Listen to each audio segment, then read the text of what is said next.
थोड़ी ही घंटों के बाद हमारे पास एक अल्लाह की बहुत बड़ी नेमत आने वाली है। अल्लाह का महीना सुनो आ गया रजब, एक ऐसा महीना आने वाला है कि जिसकी शान बड़ी निराली है।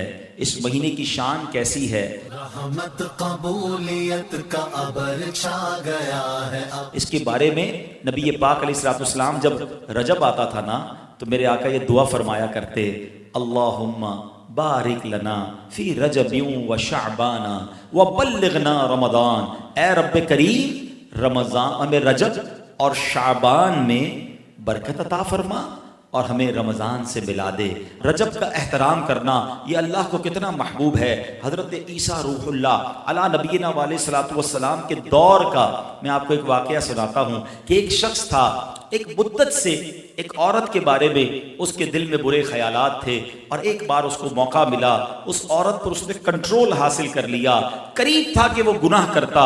उसने देखा कि लोग चांद देख रहे हैं, तो पूछा ये मुसलमान, वो मुसलमान भी नहीं था, गैर मुस्लिम था। तो उसने कहा ये लोग किस चीज का चांद देख रहे हैं, किस महीने का चांद देख रहे हैं? तो कहा मुसलमान जो हैं रजब के महीने का चांद देख रहे हैं। अल्लाह अकबर। जब उसने सुना कि रजब आ गया है, वो उस औरत से दूर हो गया, गुनाह से बाज रहा। अल्लाह करीम ने हजरत ईसा अलैहिस्सलाम पर वही भेजी कि ऐ ईसा उस शख्स के पास जाओ, उससे मुलाकात करो। जब आप उसके पास गए, अपनी तशरीफ आवरी का सबब बयान किया। अल्लाह अकबर। जब इसने सुना, उसका दिल नूरे इस्लाम से जगमगा उठा, कलमा पढ़कर मुसलमान हो गया। तो पता ये चला कि पहले जमाने में सिर्फ मुसलमान नहीं, गैर मुस्लिम भी इस महीने का अदब किया करते थे। रजब के वर्ड्स कितने हैं? 3, रा, जीम और बा। सुभान अल्लाह। उलमा कहते हैं इसकी इंटरप्रिटेशन बड़ी खूबसूरत उलमा ने बयान की। रा से मुराद रहमत इलाही, जीम से मुराद बंदे के जुर्म, बा से मुराद बिर यानी भलाई। गोया अल्लाह की रहमत ये ऐलान कर रही है कि मेरी रहमत और मेरी भलाई के दरमियान मेरे बंदों के जुर्मों को कर दो ताकि मेरी रहमत उसकी बख्शिश फरमा दे। This is the time to repentance. Rajab तौबा का महीना।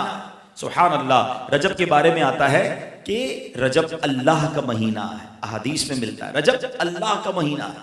आका फरमाते अश-शहबानु शहरी, शाबान मेरा महीना है और रमजान मेरी उम्मत का महीना है। तो ये बहुत खूबसूरत सीक्वेंस शुरू हो रही है। ये महीने जाया करने वाले नहीं, हाँ ये महीने अल्लाह की रहमत को लूटना है इस महीने में। और सुभान अल्लाह, एक बहुत खूबसूरत बात मैं बताऊं कि नबी पाक अलैहिस्सलाम फरमाते हैं 5 रातें ऐसी हैं जिसमें दुआ रद्द नहीं होती। हदीस पाक फरमाया रजब की पहली रात, 15 शाबान शबे बरात जो होती है, ठीक है।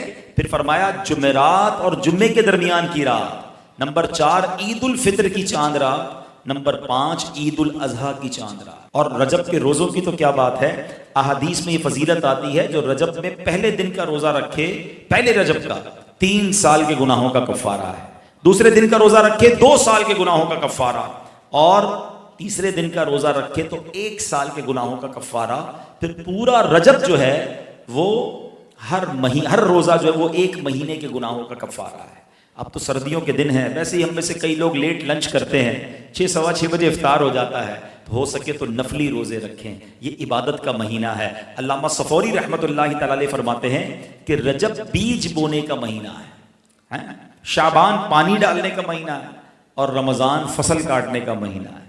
और बड़ी खूबसूरत इसकी तफसील बयान फरमाते हैं कि जो बंदा रजब में इबादत का बीज नहीं बोता, शाबान में उन बीजों पर अपने आंसुओं से पानी नहीं डालता, आबियारी नहीं करता, वो रमजान में रहमत की फसल कैसे काट सकेगा? तो this is the time to prepare yourself. ये तो वक्त आ गया मस्जिद की तरफ आने का, तिलावत करने का, रोजे रखने का।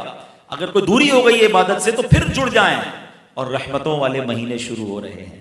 तो ऐ मेरे प्यारे इस्लामी भाइयों, अल्लाह करे कि हम रजब में अल्लाह की इबादत करके, अपने गुनाहों की माफ़ी मांग के हम इस रजब को इस तरह गुजारें। और रजब में एक और काम करने का बड़ा ज़बरदस्त मैं आपको बता दूं कि नबी पाक अलैहिस्सलाम फरमाते हैं, हज़रत अब्दुल्लाह इब्न ज़ुबैर रज़ियल्लाहु अन्हु से रिवायत है कि जो माह रजब में किसी मुसलमान की परेशानी दूर करे, अल्लाह अज़्ज़ व जल उसको जन्नत में ऐसा महल अता फरमाएगा जो हद्दे नज़र तक वसी होगा। तुम रजब का इकराम करो, अल्लाह करीम 1000 करामतों के साथ तुम्हारा इकराम फरमाएगा। اللہ کرے کہ ہماری کوئی نماز قضا نہ ہو، ہم اس پہ نفلی روزے رکھیں، اس پہ درود پاک کی کثرت کریں، استغفار کی کثرت کریں۔ اللہ کا مہینہ ہے، خوب اللہ کی طرف لو لگائیں کہ یا اللہ تیرا مہینہ آ گیا، بندہ بھی تو میں تیرا ہوں، میرے مولا تو میری مغفرت فرما دے۔ تو اللہ ہمیں اس مہینے کی برکت عطا فرمائے۔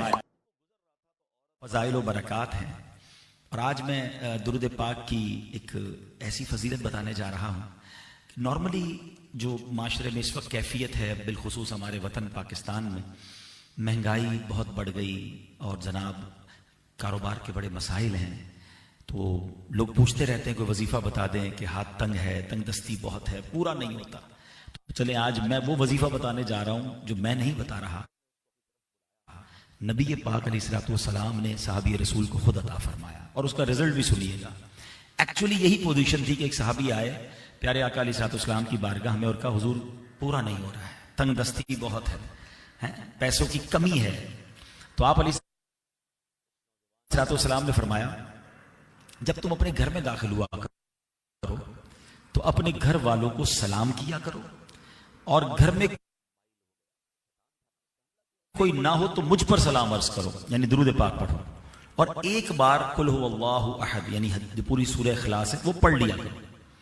اس صحابی رسول کو جب یہ فارمولا مل گیا وہ گھر چلے گئے، اور جا کر انہوں نے کام شروع کر دیا کہ جب بھی گھر میں داخل ہوتے گھر والوں کو سلام کرتے، گھر میں کوئی نہیں ہوتا تو درود پاک پڑھتے، اور پھر سورہ اخلاص پڑھتے۔ کچھ دنوں کے بعد ان کی بارے میں یہ اطلاع آئی کہ اللہ نے اتنا مال دیا، اتنا کرم کیا کہ اپنا گھر تو چلنے لگا، پڑوسیوں اور رشتہ داروں کی مدد کرنا شروع کر دی۔ تو یہ کمال کا فارمولا ہے۔ ہم روز گھر جاتے ہیں لیکن موبائل چل رہا ہوتا ہے، کسی کام میں بیزی ہوتے ہیں، بیل بجائی کون؟ میں۔ یہ سنت نہیں ہے۔ بیل بجائے اگر کوئی اور گھر میں سے کوئی پوچھے کہ کون، تو سنت یہ اپنا نام بتائیں، جو بھی آپ کا نام ہے آپ نام بتائیں، اور اس کے بعد جیسے ہی اندر داخل ہوں السلام علیکم ورحمۃ اللہ وبرکاتہ، درود پاک پڑھیں اور سورہ اخلاص پڑھ لیں۔ آپ اپنی آنکھوں سے انشاءاللہ اپنی روزی میں برکت دیکھیں گے۔ آئیے مل کر محبت کے ساتھ ایک بار درود پاک پڑھ لیں۔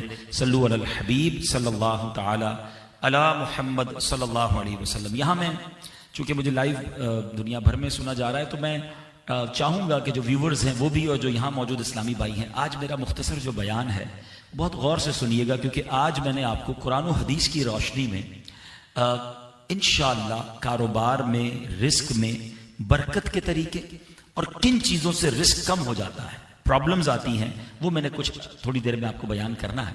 ایک مرتبہ ایک صحابی رسول نبی پاک علیہ الصلوۃ والسلام کی خدمت میں حاضر ہوئے، عرض کیا یا رسول اللہ صلی اللہ علیہ وسلم مجھ سے دنیا نے پیٹ پھیر لی ہے، یعنی میں جس کام میں بھی ہاتھ ڈالتا ہوں وہ کام ڈیمیج ہو جاتا ہے، میرے پاس پیسے ہی نہیں آتے، کوئی مال ہی نہیں آتا، پریشان۔